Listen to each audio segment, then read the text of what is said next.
Muy buenas tardes. Me da mucho gusto estar aquí con ustedes.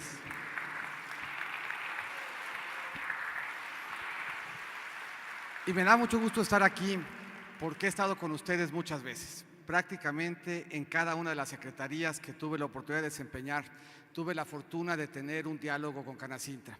De hecho, una de las últimas veces que nos encontramos fue justamente cuando destaparon a Enrique Guillén como presidente de Canacintra.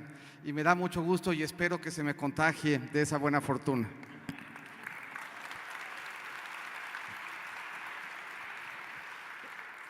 Es viernes, venimos de estar en gira en Sonora y eso explica el atuendo. Pero quisiera empezar diciendo que nadie que no reconozca la importancia de Canacintra merece ser presidente de este país.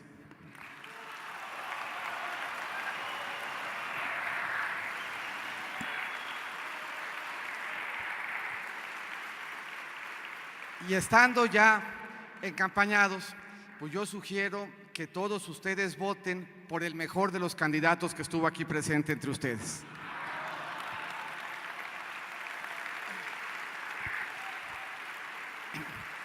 Me platicó Enrique de cuáles eran algunas de las principales inquietudes que tendrían y buscaré anticiparlas con esta presentación, poniendo un poco en perspectiva lo que está en juego en esta elección que tenemos en los siguientes 16 días. Se nos va a escuchar y se nos ha escuchado decir a los candidatos que es una elección histórica, que es una elección fundacional, que es la elección más grande que hemos tenido en nuestra historia y que nunca como ahorita estaban en juego visiones tan encontradas del país. Y todo eso que hemos dicho es cierto. Sí es una elección histórica, sí es una elección importante, sí es una elección fundacional y las elecciones tienen consecuencias en el desarrollo del país.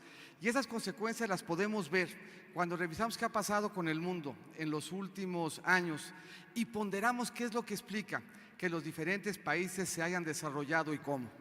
Ese es el mundo en 1910.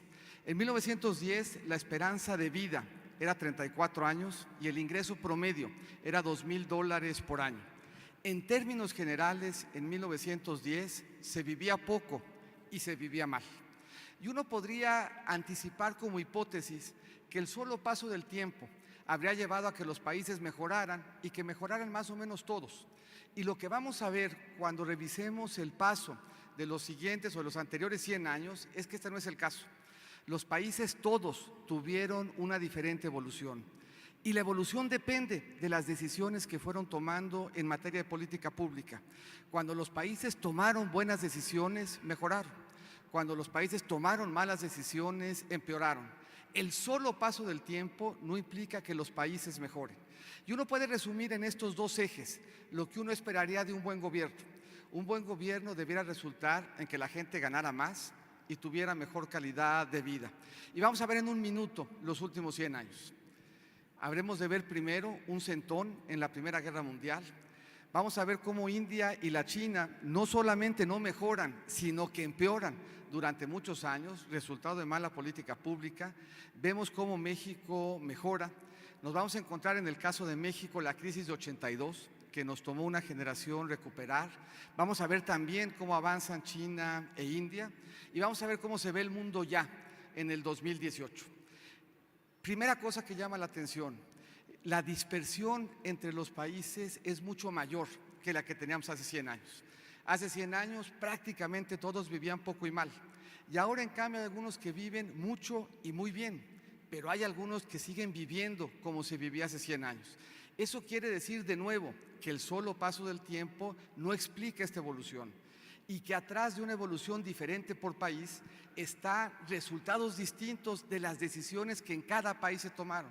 Un poco la pregunta es si hay algunas cosas que tengan en común los países que les fueron bien, que podamos utilizar como un elemento para decidir qué es lo que al país le conviene hacia adelante. Y podemos dividir a los países en 4 bloques. El bloque de los países en donde viven más y tienen más ingresos y el bloque de los países en el otro extremo en donde se sigue viviendo como se vivía hace 100 años. Y encontramos algunos elementos que tienen en común, algunos elementos que explican esta evolución y algunos elementos que van a estar en la boleta en esta elección y que ameritan que de aquí a que termine las campañas hagamos conciencia de que esto es relevante y de que no está asegurado que al país le vaya bien si toma un rumbo diferente en los temas que hemos visto que funcionan. ¿Qué es lo primero que llama la atención? La calidad del Estado de Derecho hace diferencia. Mientras mayor la calidad del Estado de Derecho, mayor esperanza de vida y mayores elementos de ingreso. ¿Qué más llama la atención? Mientras mejor sea el entorno de seguridad en el país, más crecimiento y mayor esperanza de vida. Mientras mayor sea el reto de inseguridad, pues los países pierden confianza, no hay un buen entorno para invertir y se va destruyendo el empleo y con ello se genera pobreza. Los países que tienen una buena política social, que van generando espacios de mayor inclusión, los países que cierran brechas entre su territorio, los países que cierran brechas entre hombres y mujeres, los países que cierran la distancia entre los ciudadanos que tienen y los que no tienen, les va mucho mejor que a los otros países. Los países que le apuestan a la educación y que ponen al centro de su esfuerzo el que se termine la preparatoria, el que tengamos espacios de educación superior, el que se evalúen a los maestros, el que estemos seguros de que nuestros hijos tienen frente a sí los mejores instrumentos didácticos, les va mejor que los que no lo tienen. Los países que le apuestan a la inclusión productiva de las mujeres, los países que siendo como nosotros paritarios, o más bien igualitarios, encuentran igual espacio de oportunidad para sus mujeres, les va mejor que aquellos en donde la mujer no tiene la misma participación en los espacios laborales. No sorprende, pero los países que tienen un mejor entorno para hacer negocios, los países que respetan la libertad económica, les va mejor que a los países que no lo hacen. Y al final algo muy importante, los países que cuidan sus finanzas públicas, los países que cuidan su calificación crediticia, los países que cuidan vivir dentro de sus ingresos, les va mejor que los países que no la cuidan. Y esta película la hemos visto muchas veces. Cada vez que los países equivocan el rumbo, cada vez que los países toman mala definición de política pública, cada vez que los países restringen los espacios de libertad económica, la historia termina igual. De 1995 a la fecha, 130 países que le apostaron por restringir libertades económicas terminaron esa historia con desempleo y con pobreza. Cuando México ha tenido episodios en donde restringe libertades económicas, esos experimentos terminaron también en pobreza y desempleo. Esto es, sí hay lecciones en términos de lo que está en juego en esta elección. Y las lecciones son claras y son preocupantes. Si equivocamos el rumbo, tendremos un mal resultado en el país que se va a expresar en desempleo y en pobreza. Por contra, si perseveramos en consolidar los espacios de libertad económica, si perseveramos en esforzarnos por acabar con la pobreza, si le seguimos apostando a la educación, si construimos un mejor marco para que las mujeres participen, le vamos a dar al país un horizonte promisorio que nos permita alcanzar a ser potencia, definida así como un país en donde generemos más ingresos en la familia y en donde tengamos mayor calidad de vida. 3 elementos voy a concentrar en esta exposición para ponerme a sus órdenes. La primera de ellas, seguridad pública, transformación e innovación industrial y finalmente un tema que se me anticipó, llamaba la atención, que es la relación entre México y Estados Unidos. Ahí está México en 1997. Ahí está reflejado nuestro reto de inseguridad. En diferentes tonos de azul se ve la inseguridad por estado. 1997 eran los años después de la insurrección zapatista. Se veían problemas de violencia en el sur del país y teníamos algunos problemas en el noroeste, Baja California, Sonora, Chihuahua, Sinaloa. En términos generales, toda la parte sur, Bajío, centro, se encontraba en paz. Vamos a ver entre 97 y 2011 dos momentos. Un muy buen arranque de siglo. Entre 2000 y 2005, en general, el país enfrentó un buen contexto de seguridad y del 2005 en adelante un deterioro muy relevante. Si nos acordamos respecto a 97, los problemas de inseguridad estaban en el sur, en el 2011 los problemas de inseguridad se concentraban en el norte. Cambia la forma de operar de la delincuencia organizada. dejan de concentrarse solamente en el tráfico de drogas para empezar a traficar armas, personas, meterse al secuestro, a la extorsión, al robo de combustible, al control de penales. Cambia su escala y su capacidad de operar. Y nosotros no cambiamos la nuestra. Del 2011 al 2017, de nuevo dos momentos. Una recuperación importante hacia el 2015 y luego un deterioro relevante en 2016 y 2017. Llama la atención primero que no es la misma violencia del 2011. El norte no es ya donde se concentra, se movió al noroeste, hacia el Pacífico y de nuevo se empieza a mover hacia el sur. Pero el mapa llama la atención por lo que pasa y también llama la atención por lo que no pasa. Especialmente notable entre lo que no pasa es Coahuila, en el norte del país. Vemos cómo se deteriora Baja California, Sonora, Chihuahua de manera notable, Nuevo León, Tamaulipas y sin embargo Coahuila permanece en paz. ¿Qué llama la atención de Coahuila? ¿Qué hizo bien Coahuila? Que nos dé un elemento para planear nuestra política pública hacia adelante. Coahuila hizo un muy buen trabajo de identificar por dónde le llegaban recursos a la delincuencia organizada y cambió su norma para ajustar esos giros de negocio de forma tal que hizo difícil que a la delincuencia organizada le llegaran recursos. Ahí también vemos cómo se incrementó el acceso de armas en el país. ¿Qué tendría que hacer México hacia adelante para recuperar seguridad y paz? Tendría que trabajar en tres vertientes. La primera de ellas es la prevención. Una prevención estructural, una prevención amplia, una prevención que tiene que ver con el rescate de nuestros valores comunitarios. Un segundo esfuerzo de disuasión, y aquí entra la experiencia de Coahuila, el tema de armas, el transporte público seguro, las cámaras, la inteligencia, la mayor presencia y mejores elementos de apoyo para nuestros policías.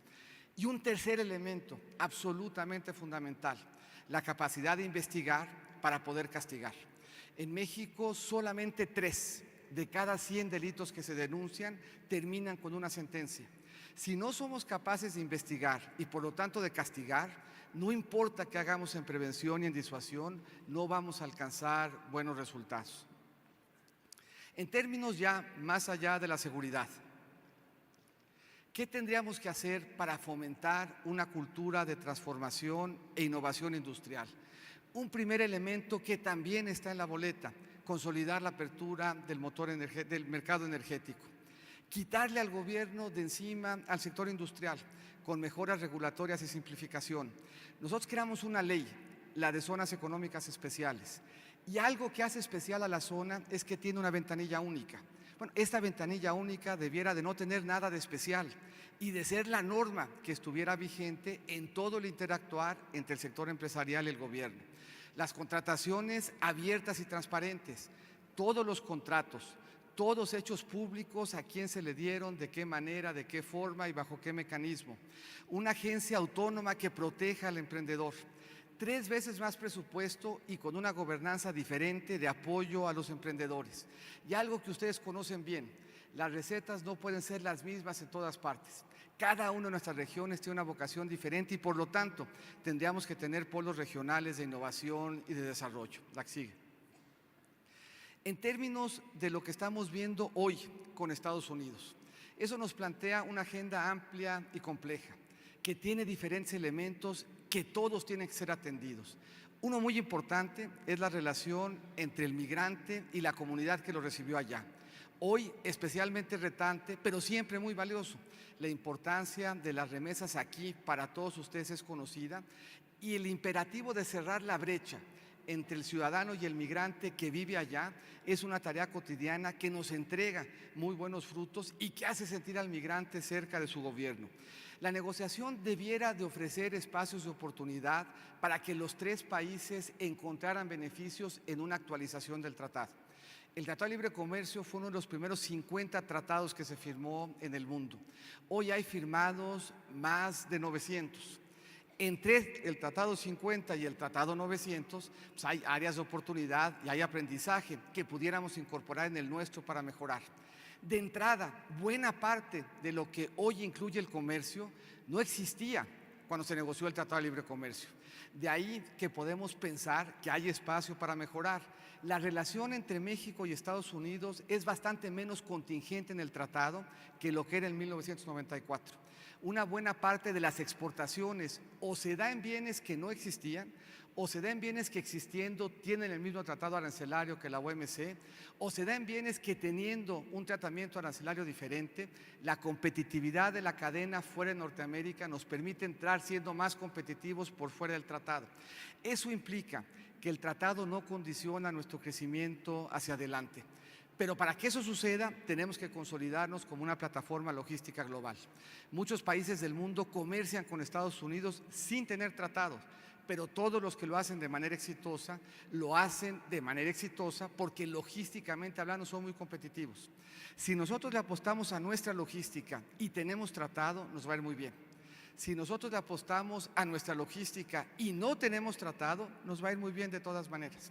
Tenemos enormes espacios para diversificar nuestro comercio. Hay algunos países del G20 en donde la relación es profunda y hay algunos países en donde no lo es. Y con todos tendríamos oportunidad de abrirnos espacios de nuevos mercados y de nueva capacidad de traducir pertenencias en oportunidades. Y algo fundamental, en la relación entre México y Estados Unidos, pero en la relación entre México y sus procesos de inversión dentro y fuera, tenemos que preservar un marco de confianza. Y tenemos que hacerlo porque solo cuando hay un marco de confianza se generan procesos de inversión que no solamente generan empleo, sino que alientan espacios de crecimiento. Y termino con una reflexión futbolística que tiene además que ver con las encuestas. Hay muchos elementos de información que nos permiten, ahora que empieza el Mundial, tratar de predecir quién va a ganar. No solamente las encuestas, tenemos información de los equipos, sus estrategias, cuánto pagan en la nómina, cuánto valen, cómo les ha ido cuando se enfrentan entre ellos, y todo eso permite hacer pronósticos. Les voy a dar los pronósticos de los últimos 4 mundiales. En el Mundial del 2002, todos los pronósticos y las encuestas sugerían que iba a ganar Francia, y ganó Brasil, que era el octavo en las encuestas. En el Mundial del 2006, todos los pronósticos hacían pensar que iba a ganar Brasil y ganó Italia. En el Mundial del 2010, todo hacía pensar de nuevo que ganaría Brasil y ganó España. Y en el Mundial de 2014, todos pensaban que iba a ganar Brasil y fue goleado por Alemania. Hay quien piensa que esa goleada se explica porque Brasil ya hacia el cierre fue soberbio, fue displicente, dejó de ir a los foros a los que los invitaba.